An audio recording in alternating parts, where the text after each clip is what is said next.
le président Ousmane Sonko.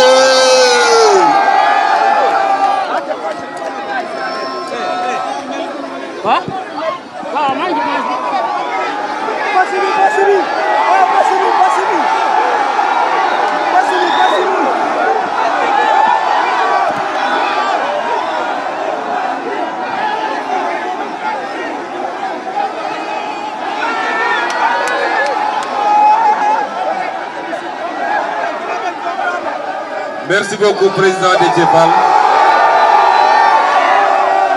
mbokki njaareem asalaamu aleykum.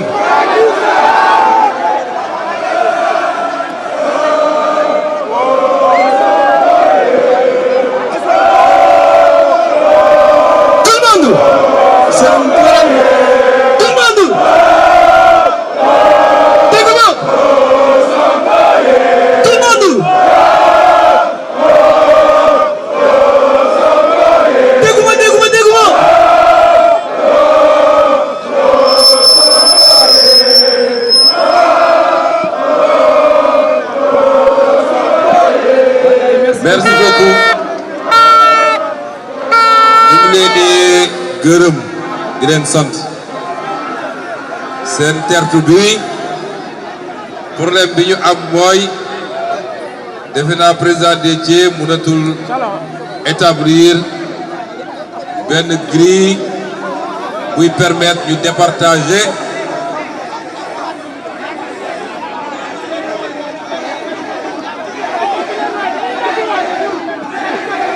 je crois que may leen ma tuuti rek may leen ma tuuti may leen ma tuuti may leen ma tuuti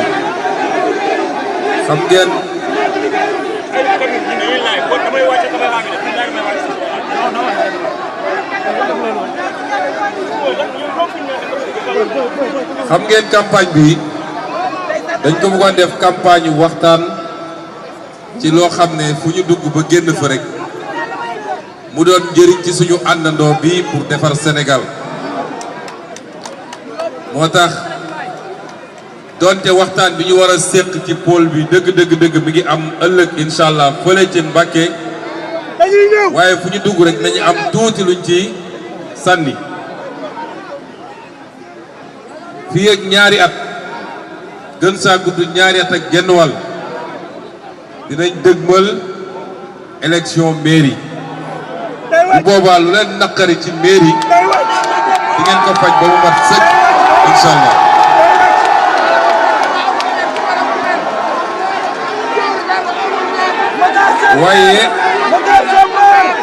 waaye li ma leen mën a gaaral rek li nga xam ne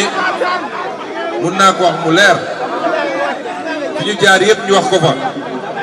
daan ko wax ba ñuy nekk opposition ba tey yàlla teg réew mi suñu loxo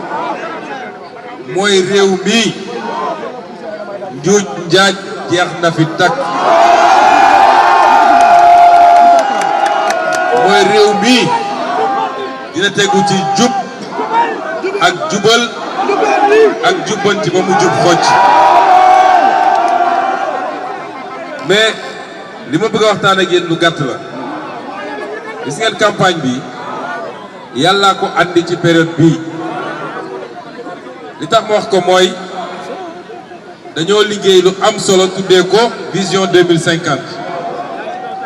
ñu teg ci 15 jours wala 20 jours campagne bi taxaw ñun biñ koy def ñu ngi doon wax vulgarisation mooy ni ñuy def ba sénégalais jot ci lii campagne bi ñëw nag doon une bonne tribune pour ñu mën a waxtaan ak yéen ci loolu waaye balaa may dugg ci loolu damay fàttaliku rek fii juróom-ñaari at ci gannaaw en 2017 wala juróom-ñetti at maximum ci la ñu njëkk a ñëw campagne fii waaye Matar Sène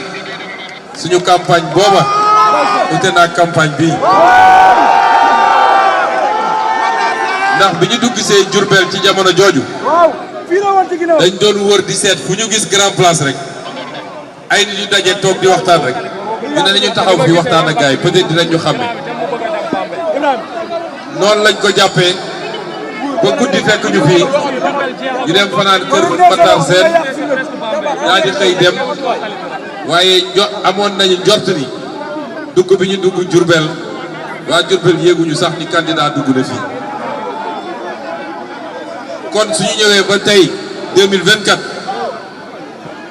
ma gëm ne bu ñu ñëwuloon sax bu ñu ñëwuloon ñi ñu fi teewal